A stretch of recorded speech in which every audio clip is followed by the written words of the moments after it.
नमस्कार दोस्तों।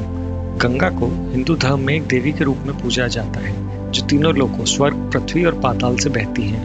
माना जाता है कि गंगा के जल में स्नान करने से सभी पाप धुल जाते हैं और व्यक्ति को मोक्ष प्राप्त होता है। इसीलिए मृतकों की राख को पवित्र नदी में विसर्जित किया जाता है। गंगा का शिव के सर से बहना हिंदू धर्म में एक बहुत ही पवित्र और महत्वपूर्ण कथा है।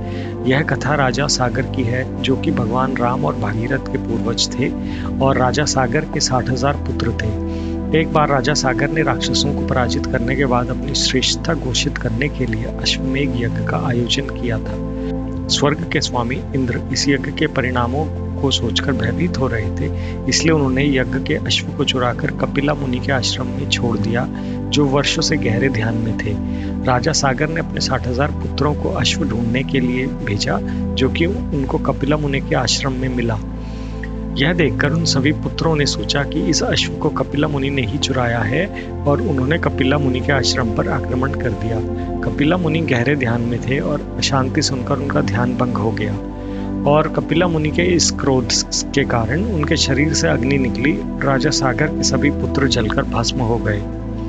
सागर राजा के पुत्रों की मृत्यु के बाद उनकी आत्माएं भटकने लगी। उनका उद्धार करने के लिए सागर राजा के वंशज भागीरथ ने घोर तपस्या की। भागीरथ की तपस्या से प्रसन्न होकर गंगा धरती पर अवतरित हुई, लेकिन गंगा का वेग इतना तेज था कि वह धरती पर आकर सब कुछ नष्ट कर रहा था। इसलिए भागीरथ ने भगवान शिव से प्रार्थना की कि वह गंगा को अपनी जटाओं में धारण कर ले। भगवान शिव ने भागीरथ की प्रार्थना स्वीकार कर ली और गंगा को अपनी जटाओं से धरती पर प्रवाहित किया। दोस्तों, जिस स्थान पर पवित्र नदी का उद्गम हुआ था उसे वर्तमान समय में गंगोत्री के नाम से जाना जाता है।